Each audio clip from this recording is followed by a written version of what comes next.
Y si toda nuestra realidad, desde el café de esta mañana hasta las galaxias más lejanas, no fuera más que una simulación por ordenador, una increíblemente avanzada. Esa es la pregunta que vamos a explorar hoy. Nos vamos a meter a fondo en la llamada hipótesis de la simulación, viendo qué dice la ciencia, la filosofía y, sobre todo, por qué nos fascina tanto esta idea. Y parece que todo el debate moderno arranca de un planteamiento del filósofo Nick Bostrom en 2003, un trilema. 3 opciones y, según él, al menos una tiene que ser cierta. La primera es que las civilizaciones capaces de crear estas simulaciones pues simplemente no llegan a existir, se extinguen antes.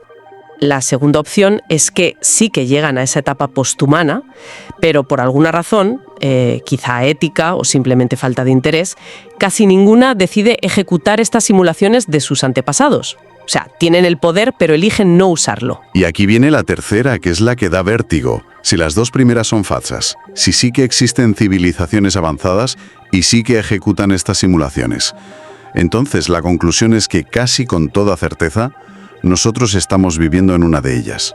Claro, la lógica es bastante potente. Habría miles de millones de realidades simuladas y solo una base, por pura probabilidad. ¿Dónde es más fácil que estemos? Exacto. Bostrom no afirma que vivamos en una simulación, solo dice que una de esas 3 tiene que ser la correcta.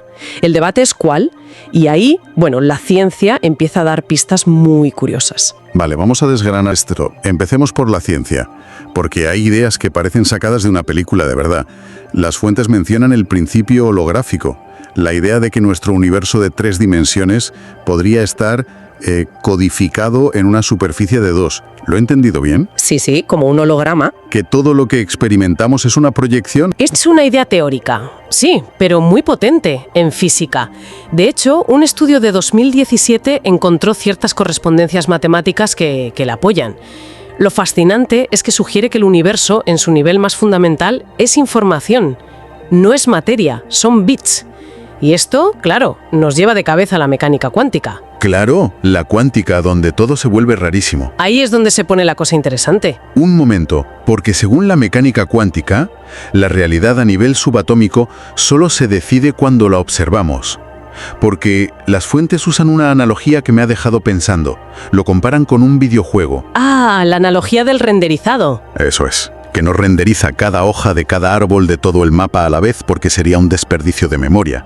Solo dibuja la parte del escenario que el jugador está mirando.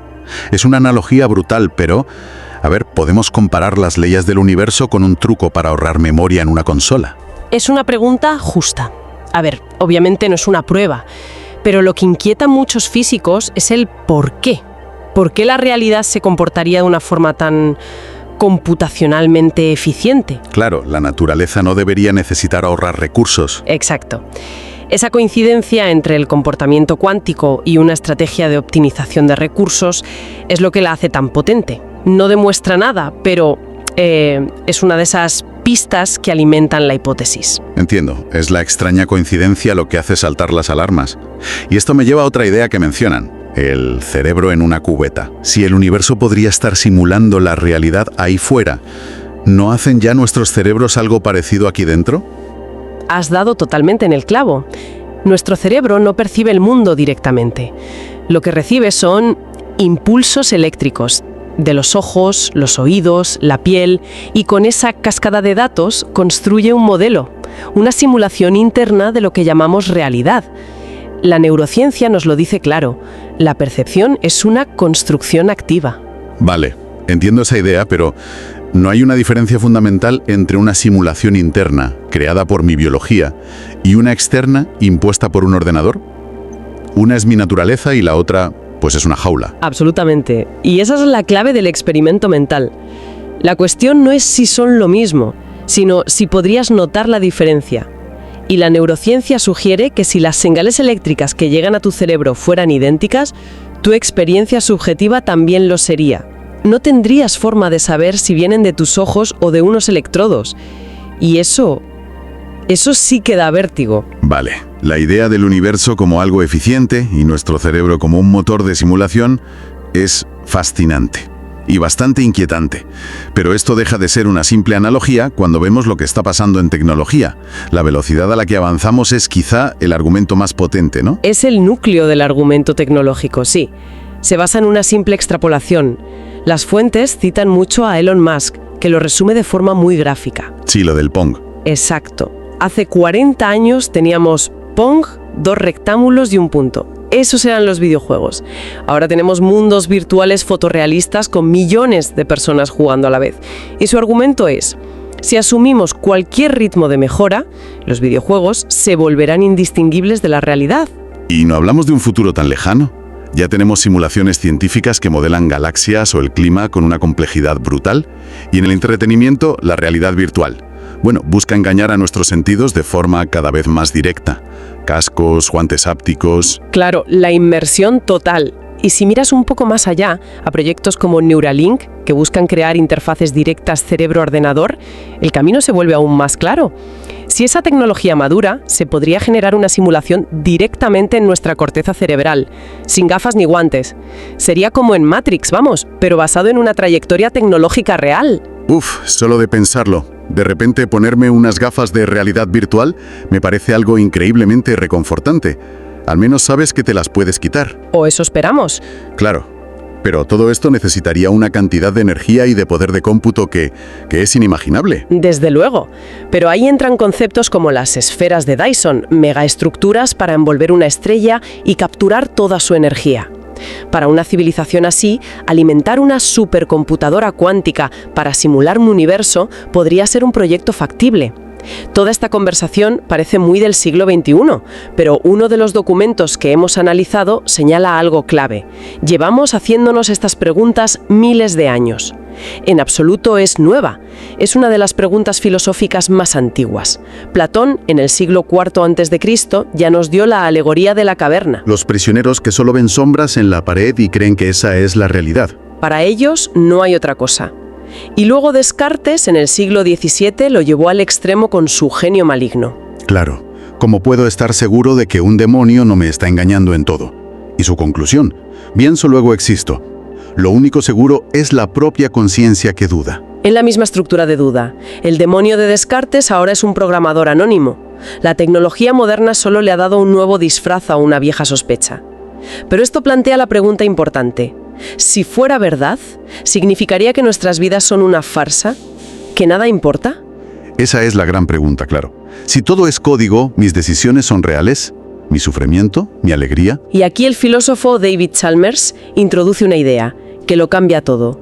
Él sostiene que, incluso si vivimos en una simulación, no importaría. ¿Cómo que no importaría? Porque nuestra vida, nuestras decisiones, nuestro dolor, todo seguiría siendo 100% real dentro de ese sistema. Un amor simulado sigue siendo amor. Descubrir que el universo es información en lugar de quarks no devaluaría nuestra existencia, solo cambiaría nuestra definición de física. Es una perspectiva muy potente.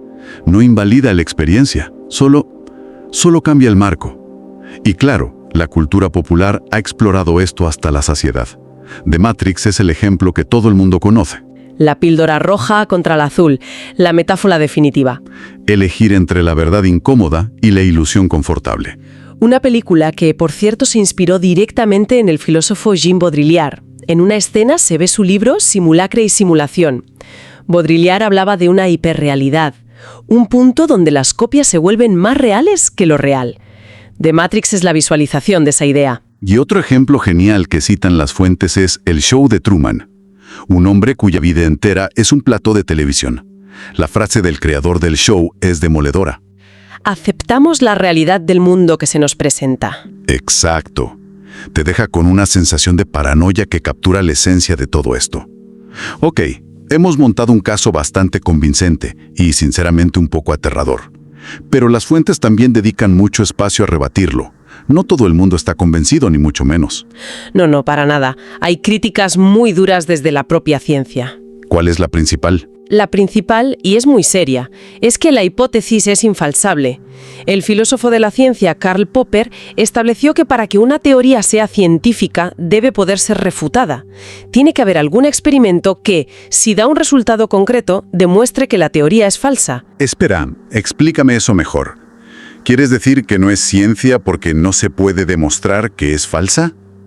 Claro, si encontramos un fallo en las leyes de la física, un defensor dirá, ahí está, un bug en el código. Y si no encontramos nada, dirá, qué bien hecha está la simulación. Has captado la esencia del problema. Cualquier resultado sirve para confirmarla, y como no hay forma de refutarla, se queda fuera del método científico. Por eso la física Sabine-Hossenfelder la califica sin rodeos de pseudociencia, y el cosmólogo George F.R. Ellis dice que es más una charla de pub que un debate científico serio. Y además de ese problema filosófico, están los desafíos técnicos, que parecen insuperables. Las fuentes mencionan el problema de la resolución, del que habla Sean Carroll. Para simular el universo con todo detalle, hasta la última partícula, necesitarías un ordenador más grande y complejo que el propio universo.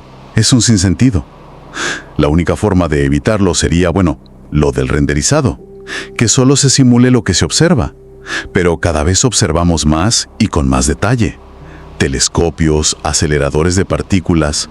La demanda computacional no para de crecer.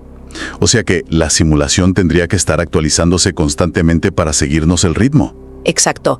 De hecho, varios equipos de científicos del MIT y la NASA han buscado píxeles en el tejido del espacio-tiempo, una resolución mínima que sería la firma de una simulación.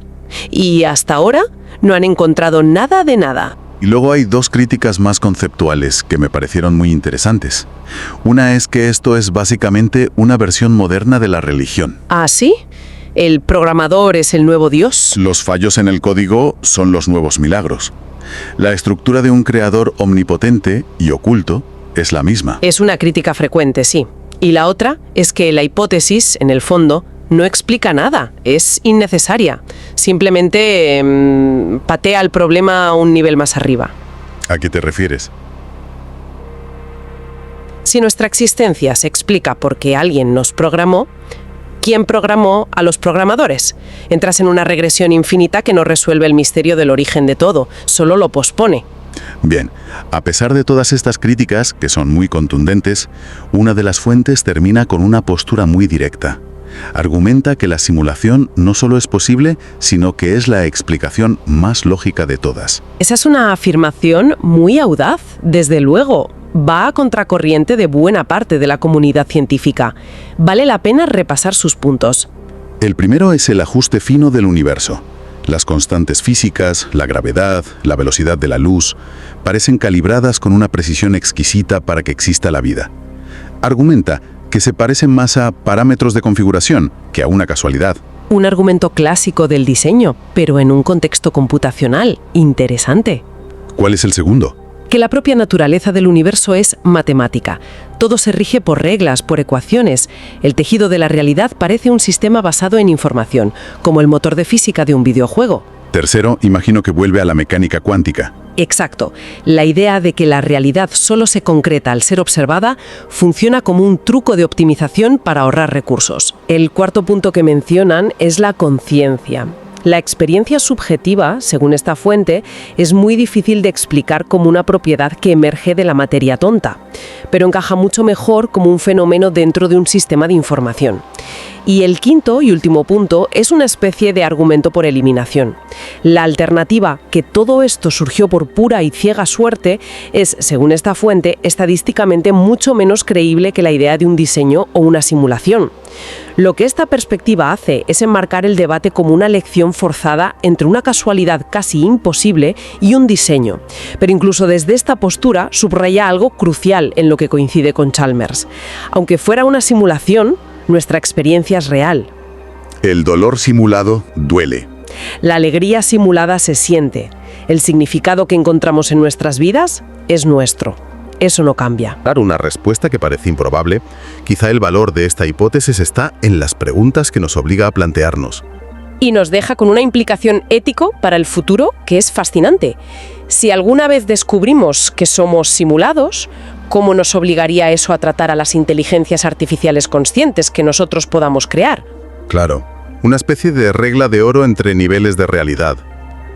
No hagas a tus simulaciones lo que no querrías que tus simuladores te hicieran a ti. Es una gran reflexión. Las fuentes también señalan que la idea de ser una simulación puede ser otro golpe a nuestro ego cósmico. Primero, no éramos el centro del universo, luego que éramos una especie más. Es un patrón histórico. Pasamos de ser el centro de la creación a habitar un planeta rocoso que gira alrededor de una estrella corriente. Ser una simulación sería, quizá, el siguiente y definitivo paso en esa cura de humildad cósmica. Para terminar, quizá la lección más importante de todo este análisis no sea encontrar la respuesta, sino aprender a vivir con la posibilidad de que la realidad sea mucho más extraña de lo que imaginamos, sin dar nada por sentado. Como escribió Shakespeare, estamos hechos de la misma materia que los sueños, y quizá también de líneas de código.